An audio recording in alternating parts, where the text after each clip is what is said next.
confiante, de cara assim levanta algumas perguntas. Por que algumas pessoas parecem nascer confiantes, enquanto outras vivem inseguras? Pessoas que parecem que de berço já é alguém que tem garra, né? Que é confiante. Há alguns que carregam confiança natural, outros lutam para acreditar em si mesmos, e há aqueles que já nascem desconfiados da vida. Né? Eu tenho uma confiança, então surge uma pergunta. Ser confiante, ou algumas perguntas, né? Ser confiante é herança? Ser confiante é temperamento, personalidade? Ou ser confiante é fruto de práticas que podem ser aprendidas? Se eu começasse dizendo que é herança, eu dizia assim, lamento muito, mas você não herdou isso. Tchau, continue desconfiado. Se eu lhe dissesse que é fruto de temperamento, você, eu sou assim mesmo, pastor, eu sou desconfiado, é o meu jeito de ser, então você também não teria salvação. Mas não. Ser confiante é algo que pode ser aprendido. Não é por herança, não é por personalidade, mas é algo que você aprendeu, e tudo que nós aprendemos, talvez aprendemos a ser desconfiados, nós também podemos desaprender e aprender a ser mais confiantes. Então é fruto de aprendizado. A verdadeira confiança vem de grandes decisões que tomamos. E o desafio aqui desta noite, o ensinamento é você tomar posse de algumas decisões que precisam ser feitas para você se tornar alguém mais confiante. Confiante em Deus, confiante em si mesmo, mais confiante nas outras pessoas. Se tornar alguém mais confiante. Então, são 4 grandes decisões que você precisa tomar. E eu vou falar da primeira, e a semana que vem eu tento falar das outras 3, né? Então, a primeira grande decisão que uma pessoa precisa tomar para se tornar alguém mais confiante é a decisão de fazer confissões bíblicas a respeito de Deus, a respeito dela e a respeito dos outros. Olhar para a Bíblia e começar a falar o que a Bíblia diz sobre Deus, sobre si mesmo e sobre os outros. As confissões bíblicas, elas são capazes de mudar a sua forma de ver a vida. Por quê? A Bíblia vai nos dizer que a morte e a vida estão no poder da língua. A morte e a vida estão no poder da língua. Provérbios 18, 21. As palavras, então, têm poder relacional, têm poder emocional e têm poder espiritual. Palavras moldam pensamentos, influenciam decisões, fortalecem ou enfraquecem fé, abrem ou fecham caminhos relacionais, constroem ou destroem ambientes. Palavras constroem ou destroem ambientes. As palavras têm o poder de governar a direção da vida. O que sai da nossa boca governa o rumo da nossa vida, é o que Tiago diz. Tiago capítulo 3, ele vai dizer que a língua é como o leme de um navio que dirige todo o corpo. Um navio, eu fico pensando no transatlântico, que são aqueles navios enormes, mas que dependem o destino, a direção que eles vão de uma peça pequena chamada leme. E a palavra vai dizer aqui, Tiago vai dizer, olha, cuida com a sua língua, porque a sua língua te dá destino. A sua língua te dá destino, como o leme dá destino para um navio. Então, o cuidado que nós falamos é mistério. Eu penso nisso, sim, eu pensei num bumerangue, aquele brinquedo que você joga e a ideia é que ele volte para você, né? Então, como que funciona a confissão bíblica e a baixa confiança? Um alimenta o outro. Se você não confessa a Bíblia sobre a sua vida, a sua confiança é baixa. E com a sua confiança baixa, você não professa o que a Bíblia diz. E é um ciclo. A pessoa entra num ciclo de dizer coisas que a Bíblia não diz, e pelo contrário, às vezes pega as coisas negativas, aplicam de maneira errada, e a confissão não bíblica, né, gera falta de confiança, e a falta de confiança gera confissões não bíblicas. É um ciclo, mas que pode rodar ao contrário. Você pode começar a fazer profissões bíblicas a seu respeito e aumentar a sua confiança. Aumentando a sua confiança, você faz mais profissões bíblicas. Depende de você. Você que vai decidir para que lado da sua vida o bumerangue vai voltar. Se você lança profissões ou confissões bíblicas a respeito de você, de Deus e dos outros, isso voltará para você como confiança. Mas se você lançar palavras negativas, vai voltar para você como palavras negativas. É uma decisão que nós temos todos os dias. Eu vou me levantar de manhã e eu vou falar coisas que estão na Bíblia a respeito da vida, ou eu vou falar coisas que eu aprendi durante a vida? Então, confiar, irmãos, é fruto de um aprendizado. E eu espero que você saia daqui decidido a fazer o seu bumerangue rodar a favor da sua vida. Amém ou não amém? Fazendo confissões bíblicas a seu respeito. Aquilo que a Bíblia diz é a verdade.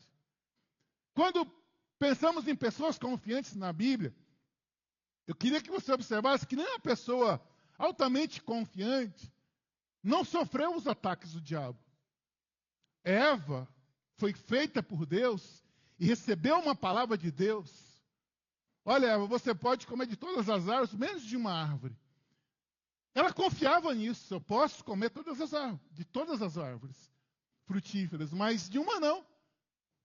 Mas um dia ela foi atacada pela serpente. E a serpente atacou o quê? A confiança dela. A serpente começou a dizer assim: foi isso mesmo que ele disse?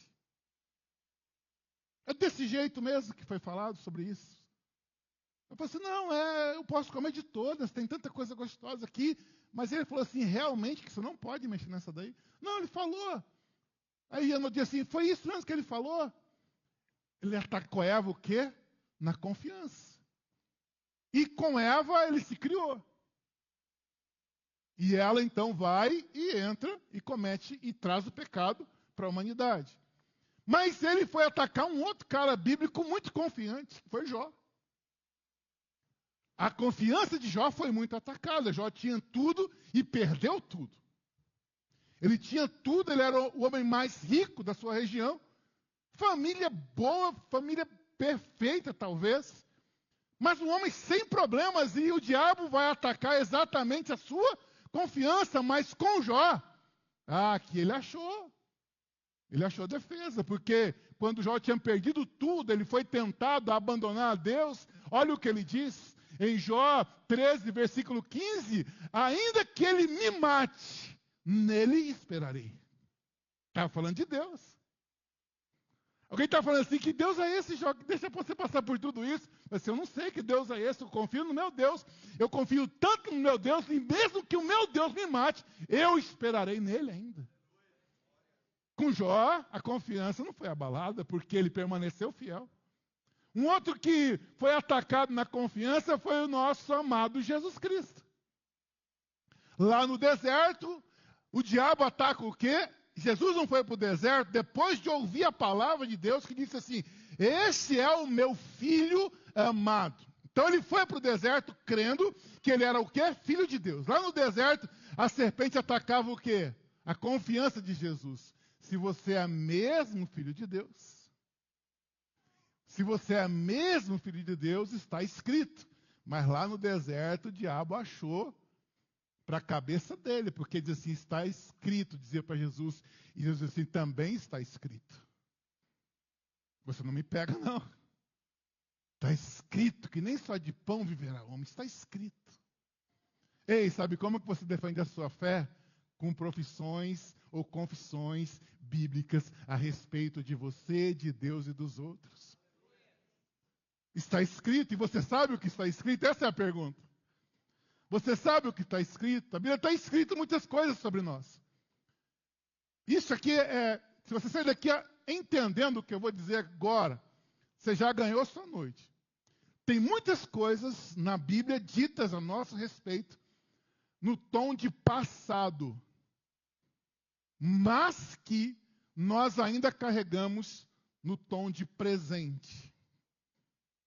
Então, sem Jesus, a Bíblia diz que nós éramos mortos. Efésios 2:1. Sem Jesus, a Bíblia diz que nós éramos separados de Deus. Isaías 59:1. Sem Jesus, é a Bíblia que diz que nós éramos escravos do pecado. Sem Jesus, é a Bíblia que diz que nós estávamos sem esperança nesse mundo. Efésios 2:12. E sem Jesus, a Bíblia diz que nós éramos filhos da ira por natureza. Não sei se você prestou atenção, mas aqui é o que nós éramos sem Jesus. Mas a Bíblia também diz o que nós somos com Jesus. O que nós somos com Jesus?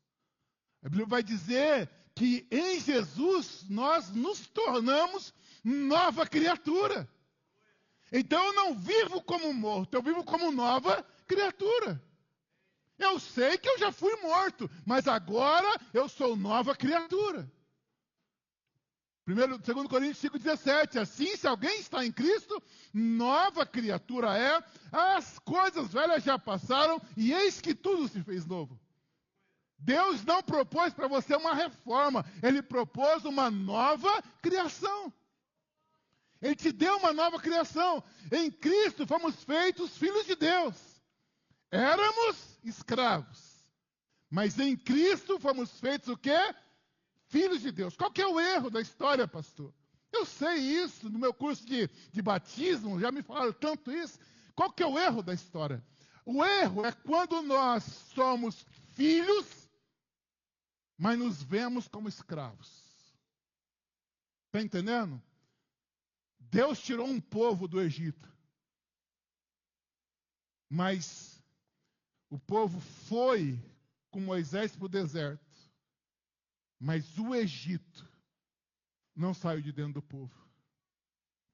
Foram necessários 40 anos para que uma geração que saiu do Egito, mas que o Egito não saiu de dentro dela, morresse para outra geração entrar na Terra Prometida. Nós somos cristãos, irmãos. E nós fomos mortos. Mas em Cristo fomos feitos filhos. Então não vivemos como mortos, vivemos como filhos, nova criatura. A Bíblia diz também que em Cristo nós fomos justificados, ou seja, nós fomos declarados inocentes diante de Deus.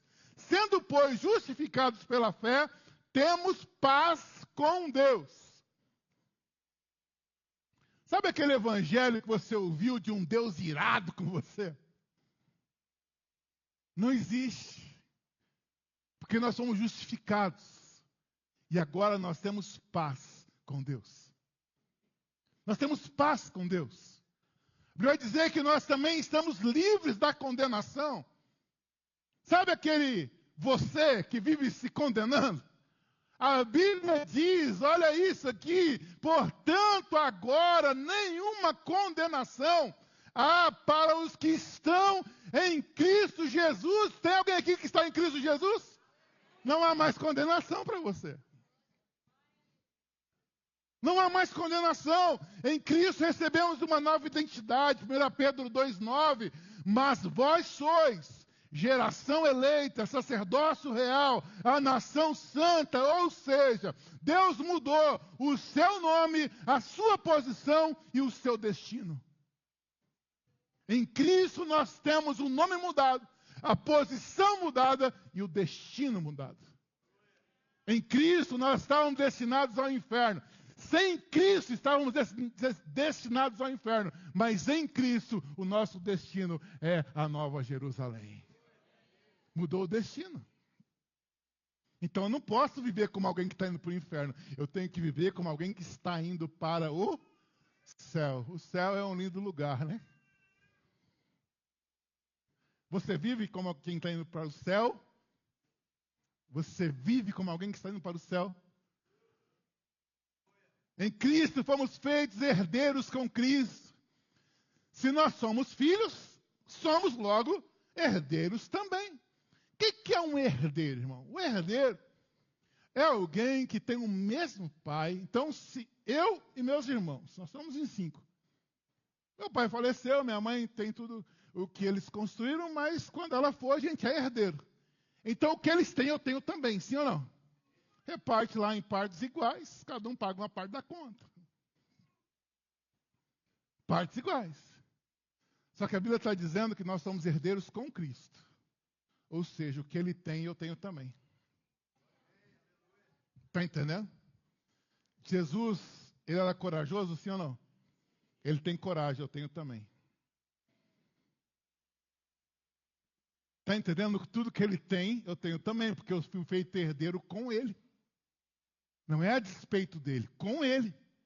Ele é nosso irmão mais velho. Né? Ai, que lindo isso, irmãos. Então, eu queria que você prestasse muita atenção no que eu escrevi aqui. É errado não ter aceitado Jesus como seu Senhor e Salvador e ser alguém confiante em si mesmo. Isso aqui é o cara orgulhoso. É errado. Eu não aceitei Jesus, mas eu confio em mim mesmo. Isso aí está errado. Mas também é errado você ter aceitado a Jesus como seu Senhor e Salvador e não ser alguém confiante. Deixa eu ver se você entende. Se eu não tenho a Cristo e me acho alguma coisa, é pecado. Mas se eu tenho a Cristo e não me acho nada, também é pecado.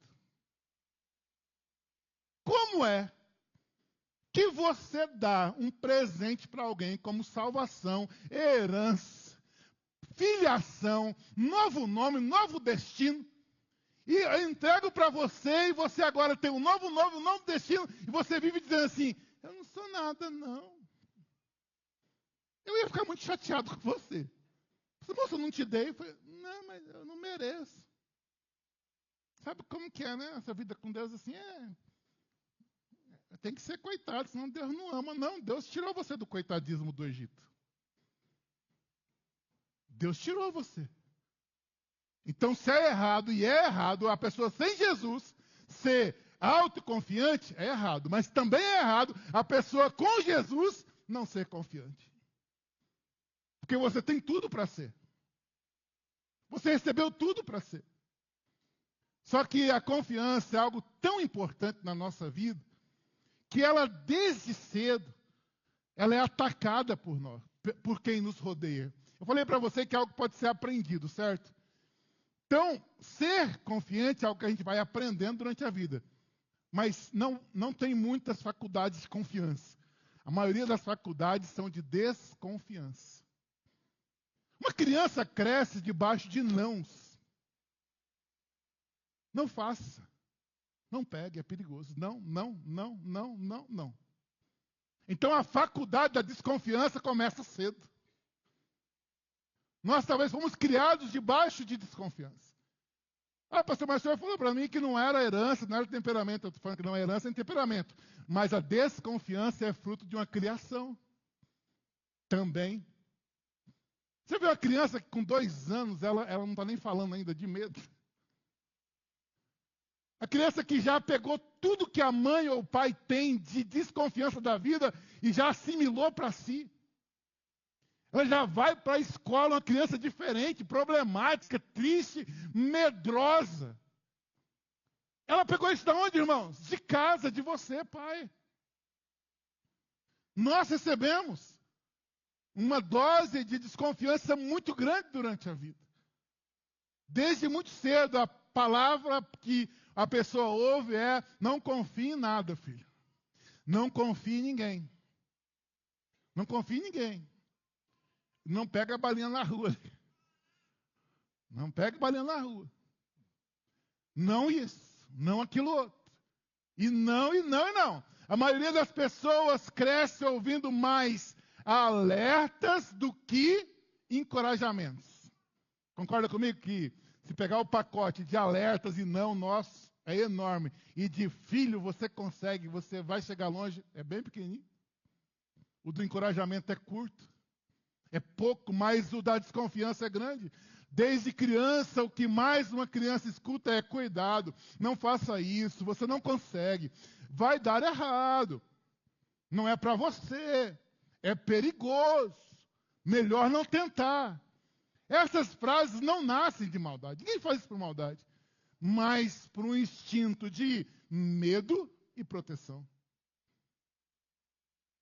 A gente fala, a gente é pai, eu fiz, você recebeu. Como é que faz então, pastor? Tenta educar sem tirar a confiança da criança. Como se faz isso? Eu não sei. Sendo honesto. Tenta educar seu filho para ele tomar cuidado. Mas não seja a pessoa que tira toda a confiança dele. Porque vai fazer falta no futuro. Vai fazer falta no futuro.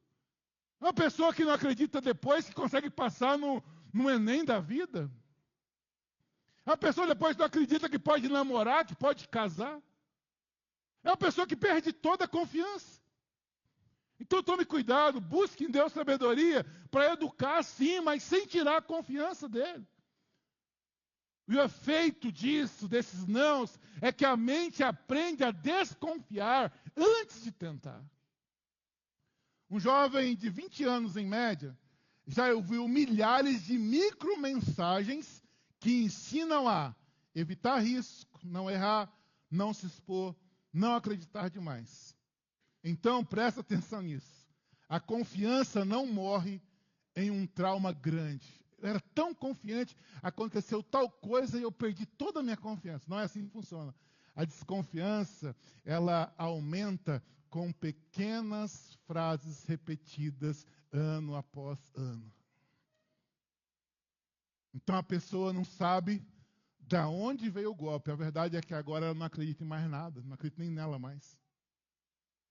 Não teve a demolição de um prédio aqui em Brasília esses dias? O prédio caiu acho que em 7 segundos, né? 5 segundos, alguma coisa assim, caiu o prédio. Mas aquela queda ali não durou 7 segundos. Está anunciando isso há muitos meses. Há muitos meses, equipes foram lá trabalhar e foram colocar explosivos, dinamites em pontos estratégicos. A nossa confiança também é atacada, mas não é num golpe só. São de dinamites em pontos estratégicos. Aí, de repente, a pessoa está depressiva, ansiosa, triste, querendo abandonar casamento, abandonar trabalho. Assim, mas como aconteceu de ontem para cá? Não, já tem tempo que o diabo está colocando dinamites em pontos da sua vida. E o diabo faz diretamente, mas faz por você mesmo, às vezes. Por sua família, por seus amigos, pelos seus resultados.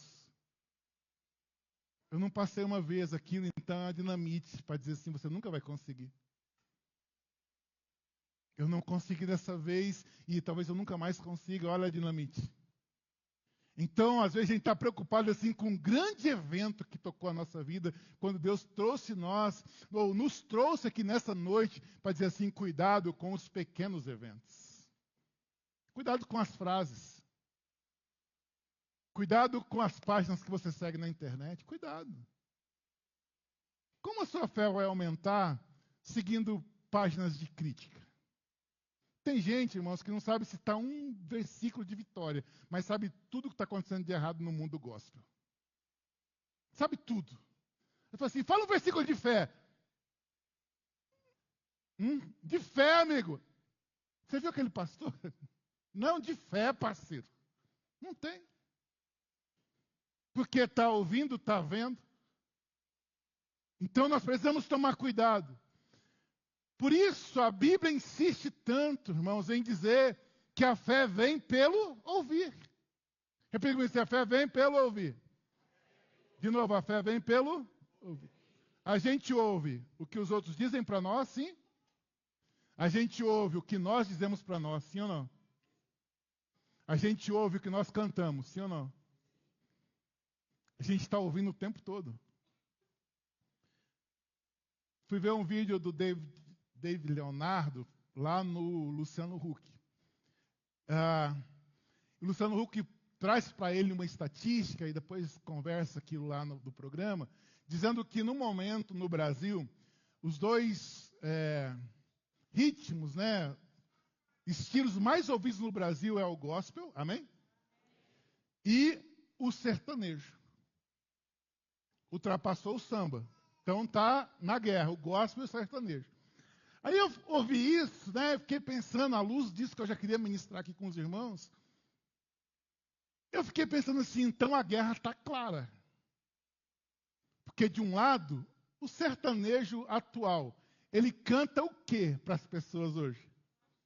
Sofrência, olha o nome do trem, sofrência. É beber, divorciar, trair, ser traído, não é isso que canta? Isso são confissões. Então, o sertanejo confessa a desgraça do casamento. A igreja canta a fé no casamento. Então está claro. Aí eu fico nisso, decidindo, eu ouço fé ou eu ouço falta de fé. Mas o mundo está cantando as duas coisas, irmãos. E está no topo. Enquanto estamos cantando aqui, estamos à espreita de ti. O mundo está cantando, sei lá o que eles cantam, né? Que foi traído, que foi largado e que não sei o que. Tem uma música que o tema é infiel. Imagina! Enquanto o diabo está cantando infiel, nós estamos cantando o quê? Fiel. A guerra está clara. A guerra está clara. E o dono do Spotify que você ouve é você. Que decide o que ouvir. A fé vem pelo ouvir. A fé para você melhorar seu casamento ou ouvindo a fé para divorciar. A fé vem pelo ouvir. A fé vem para você crer na sua cura, mas a fé também vem para você crer que você não vai ser curado. Depende do que você quer ouvir. A fé vem pelo ouvir, foi o que a palavra de Deus diz em Romanos 10, 17. A palavra ordena, irmãos, que tenhamos como proteção o escudo da fé. Olha só esse texto. Efésios 6, 16. Tomando sobretudo o escudo da fé, com o qual podereis apagar todos os dardos inflamados do inimigo. É um mistério esse texto aqui, que eu já li um monte de vezes, mas aí a gente vai dar uma pensadinha no texto e ele dá uma riqueza para nós. Eu preciso aqui de artistas, por favor, me ajudem. Preciso de 4 pessoas aqui, pelo menos. Rápido, 4 voluntários antes que eu chame. Vem aqui o Jimmy, vamos 4.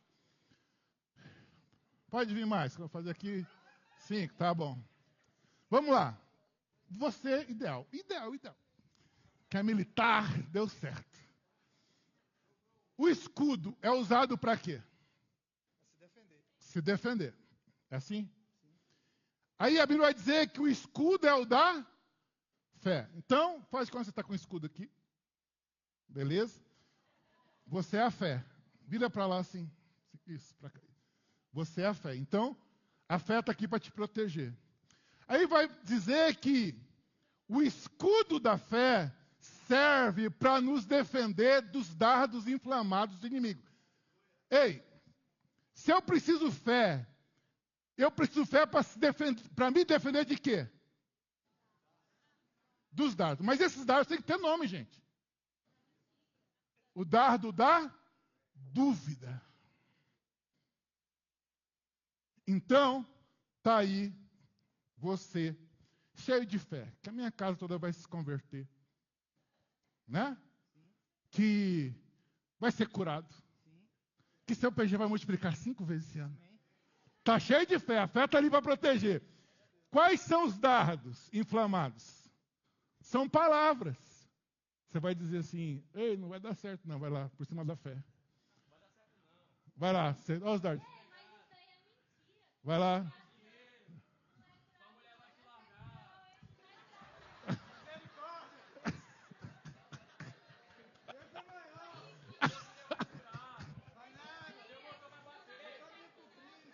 Você precisa ou não do escudo da fé? Por isso que a Bíblia diz, obrigado. São artistas, pessoal, do face a face, meu amigo. A vida é assim. Você está com fé em alguma coisa, mas a dúvida vai chegar. A dúvida são os dardos inflamados do inimigo. Não vai dar certo, seu casamento vai acabar. Não, eu estou crendo que vai resolver. Eu estou crendo, então a fé tem que estar aqui, irmãos. Ó. Uma das partes que um escudo protege, presta atenção, é a cabeça, sim ou não? Porque se a dúvida chegar na cabeça, você perde todas as suas guerras.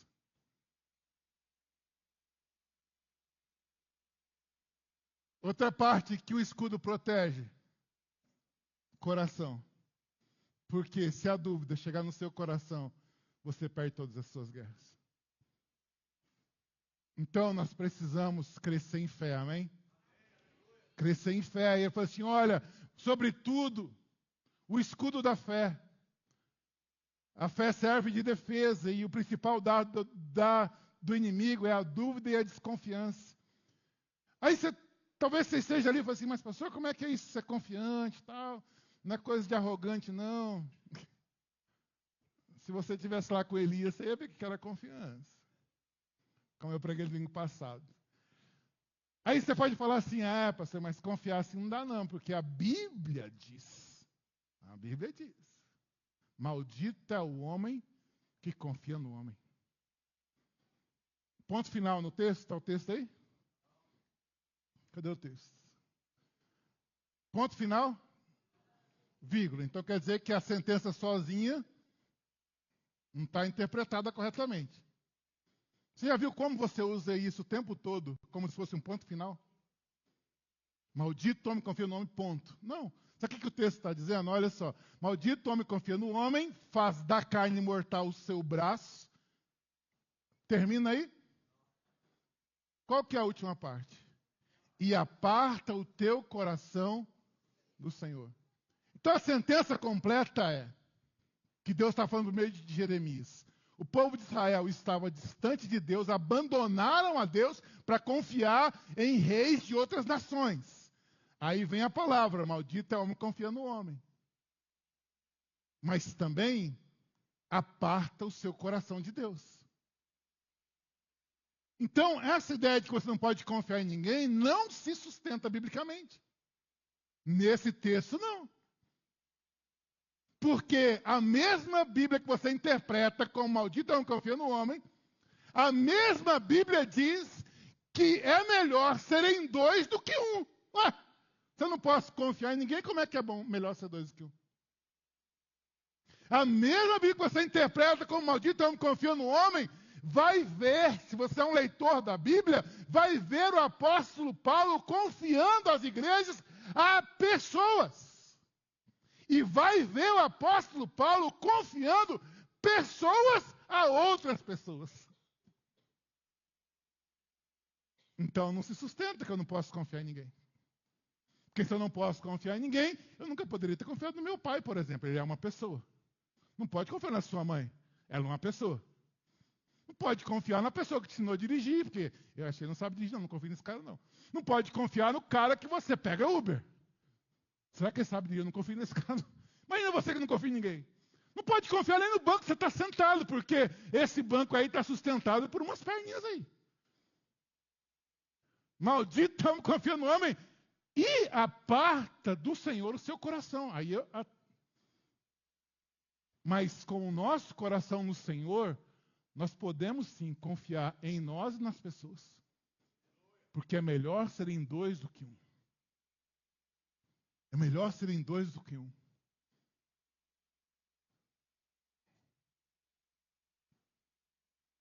Você já se viu diante de uma... Isso aqui é muito dramático até. Você algum dia já se viu diante de uma palavra de fé da Bíblia e buscando outra palavra da Bíblia para abater aquela sua palavra de fé? Quem tem muita Bíblia na cabeça passa por isso. Não, Jesus, ele ressuscitou o filho da viúva. E você, ao invés de ler aqui, Jesus, ele ressuscita mortos, ele ressuscita mortos, mas... Pronto, você vai caçar outro texto para dizer o que você acabou de crer. Entende? Você pega a Bíblia para tentar tirar a Bíblia do seu coração. Lá na rua de casa, alguns meses atrás, uma irmã lá, não sei de que igreja que é, meu amigo, acho que ela derrubou metade da casa dela e começou a construir uma igreja lá, né? E aí trouxe os irmãos, eu vejo que domingo acho que vai o pessoal da sede para lá. Sei que rapidão ela construiu uma igreja lá na frente da casa dela e do marido dela, não sei. E aí a gente passa lá assim, a gente passa abençoando, que a gente fala que a gente tem que marchar no bairro para abençoar tudo que abre lá, menos o boteco. Aí, olhando para aquela hora lá, meu irmão, às vezes eu passo assim, olhando, passo devagarzinho. A mulher tem um grupinho de pessoas lá, ela está dizendo assim, Deus trouxe você aqui, Ele sabe da sua história, o que você está passando, e a igreja está só enchendo. Aí eu pensei assim esses dias, eu acho que essa irmãzinha aí não tem a teologia que eu tenho, não. Mas eu não tenho a coragem que ela tem também, não. Botar a mão na cabeça do enfermo, expulsar demônios. Isso é confiança. Precisamos conhecer a Deus, sim, mas precisamos praticar nossa confiança em Deus. Entendeu? Se nós conhecemos tanto a Deus, nos tornarmos pessoas mais confiantes, irmãos, nós ganharemos o Gama, o entorno, Brasília, Brasil e o mundo para Jesus. Porque fé em Deus todos temos, amém? Coragem para pregar no seu trabalho precisa criar hoje. Coragem para pregar no seu bairro precisamos criar hoje. Confiança para crer que a sua vida, o seu marido, a sua esposa vai se tornar uma pessoa melhor, tem que ser praticado hoje. Crer, nós cremos. O que nos falta é um pouco mais de confiança. O interessante é que esse tema confiança, ele rende tanto. Porque naturalmente o ser humano, ele nasce para confiar. Naturalmente a gente nasce para confiar. Eu te mostro isso. Uma criança, quando já está ali no tempo de caminhar, como é que funciona? Ela começa a caminhar porque você pega na mão dela, certo? Aí você tenta que ela dê um passo, ela não dá, ela senta de novo, gatinha. Aí passa uma semana, você vai lá, pega de novo. Ela dá mais uma tentadazinha e nada, e vai uma semana, outra. Aí um dia ela pega na sua mão e caminha até a mesa do almoço, segurando na tua mão. Aí você começa a segurar na mãozinha dela, traz para a igreja, leva para o shopping, segurando na mãozinha, tentando fazer o bichinho andar. Aí tem um dia, irmãos, que você vai pegar na mãozinha dele e fala assim, não quer mais a sua mão. Porque naquele processo, desde o primeiro dia que você pegou na mãozinha dele, a confiança dele foi crescendo. E chega um tempo que ele fala assim, sai, deixa eu andar sozinho. Dali a pouco, você está lá, tomando seu café, vem o bichinho marchando. Sozinho. O que aconteceu com essa criança? Aumentou a confiança. Então, nós naturalmente fomos feitos para confiar. Mas a vida faz com que a gente desconfie. A vida faz com que a gente desconfie. A criação, gente sem fim, a gente foi feito para crescer. É um processo que leva tempo. Talvez eu saia daqui hoje um pouco esperançado, e muito esperançado, eu quero que você saia. Dizendo assim, eu estou num processo de me tornar confiante. Eu sou um bebezinho, estou só gatinhando, mas um dia eu vou falar assim, eu vou andar sozinho, né? Isso é na vida da criança, mas quando olhamos para a nossa relação com Deus, A aplicação é a seguinte: na vida com Deus, nós nunca devemos soltar a mão do Senhor. Amém ou não amém? A questão é que mesmo seguros nas mãos do Todo-Poderoso, continuamos sem caminhar. Esse é o problema. Mesmo tendo a mão do Senhor para nós nos apegarmos, nós continuamos prostrados. A gente não caminha, não cresce, não vai para cima da vida, não enfrenta desafios, mesmo seguros na mão do Todo-Poderoso. A questão é que mesmo seguros na mão do Todo-Poderoso, continuamos sem tentar algo. Mesmo seguros na mão do Todo-Poderoso, continuamos prostrados. Mesmo com a mão do Todo-Poderoso à nossa disposição, nós continuamos pessoas assustadas, amedrontadas. Que o Brasil, que não sei o que, não sei o que. E você vive assustado, irmão. Pega na mão do Todo-Poderoso, levanta e anda. Caminha com a tua vida. Por mim mesmo, pastor, eu não confio que eu consiga fazer uma faculdade. Gruda na mão do Senhor e vai para a faculdade. Se levanta. Se levanta. Se levanta, irmãos. A fé em Deus, quando associada à confiança, a fé em Deus associada com a confiança, você deve se levantar para vencer a depressão, vencer a tristeza, vencer suas dívidas, vencer essa situação de abuso que você está vivendo, porque você tem fé e agora você associou a sua fé à confiança. E agora você tem tudo para vencer. Você tem tudo que você precisa para vencer. Ser mais que vencedor. Observe que há um processo para a gente não desesperar. Tem que ser hoje, pastor, tem que sair daqui mudado. Dê início a um processo. Quando Deus levanta Josué para substituir Moisés, Deus trata a confiança de Josué. E Deus diz para Josué 3 vezes, no versículo 1, 6 de Josué, ele diz assim: esforça-te, rapaz, e tem bom ânimo.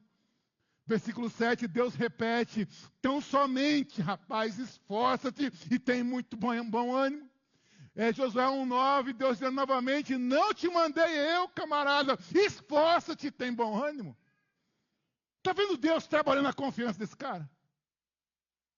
Aí lá no versículo 18, o povo diz para Josué: chefe, é o seguinte, tão somente esforça-te e tem bom ânimo.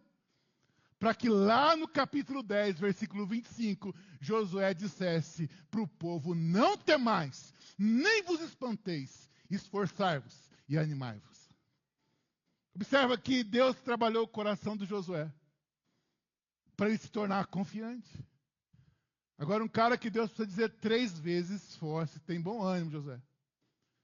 Esse mesmo cara, isso aqui é fantástico. Um dia numa guerra qualquer lá com os moabitas.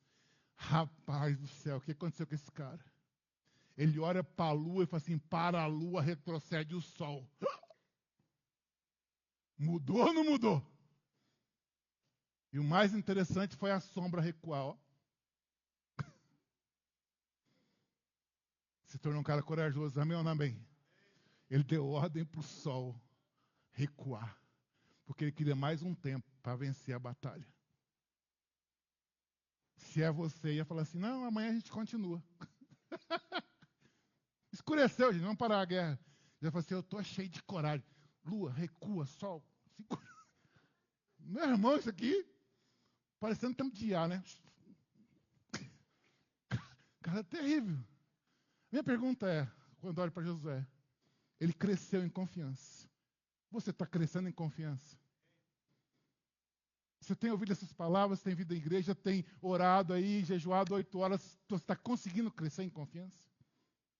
Confiança em Deus, confiança em si mesmo, confiança nos outros. Nós da Pibigama, quem aqui é Pibigama, diga amém. Nós temos sido chamados em Cristo para andarmos confiantes. Nós, Pibigama, temos sido chamados para em Cristo andarmos de cabeça erguida por esse lugar onde nós passarmos. Nós, Pirigama, temos sido chamados para, em Cristo, conquistarmos pessoas para Jesus. Chegou o tempo, irmãos. Chegou o tempo, e o tempo é agora. Jesus quer fazer algo grande e precisa de pessoas confiantes.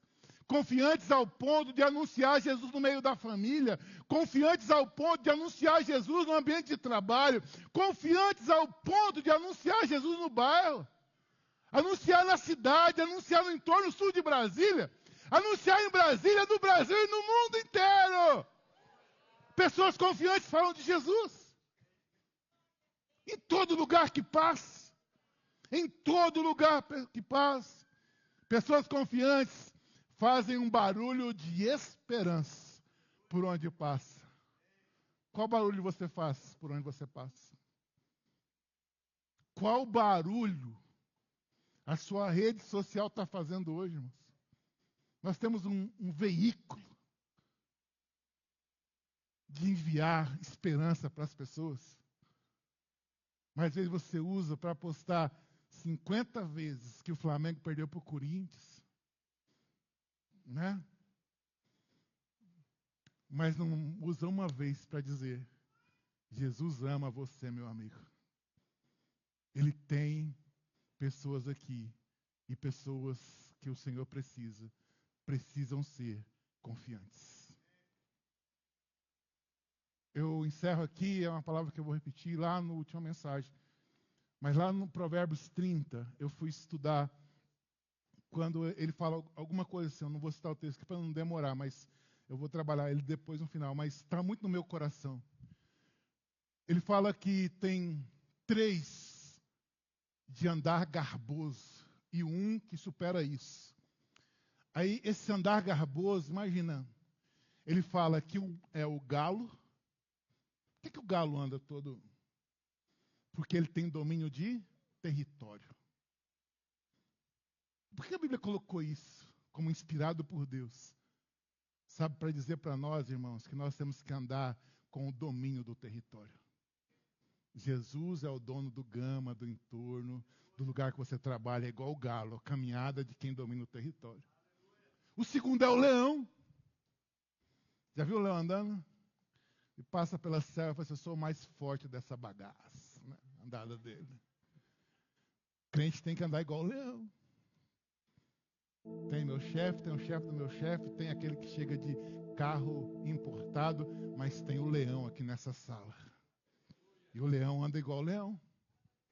Mas um que me chamou muita atenção foi o terceiro, que foi o bode. Você é o bode? Bode, né? É assim que fala? Bode. O bode. O bode tem um andarzinho embaçado. Mas o interessante do bode é que ele consegue dar passos arriscados nas alturas. Ele tem equilíbrio nas alturas. Ele tem equilíbrio nas alturas.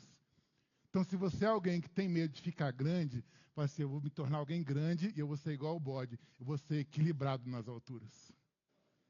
Está entendendo? E o terceiro é o rei na frente do seu exército. Né? O rei tem que andar, o caminhado dele tem que ser... O povo fala assim: não, com o rei, com essa coragem aí, nós vamos vencer. Aí a minha pergunta para encerrar essa palavra é: o que você diz a respeito de Deus, de você e dos outros, tem feito o seu caminhar ser de confiança ou de desconfiança? Eu não acompanho muito economia, mas parece que tem um índice chamado Risco Brasil. Quando o Risco Brasil está alto, ninguém bota dinheiro aqui. Porque ninguém investe na desconfiança. Talvez você só não está recebendo mais de Deus porque Deus não está vendo em você confiança. E ao invés de Deus dizer assim: olha, eu vou confiar mais pessoas, eu vou confiar mais dinheiro, eu vou confiar mais poder ao fulano, mas eu não posso fazer isso agora, porque ele não me passa confiança. Fique em pé no teu lugar, quero orar por você e por mim. É um tema denso.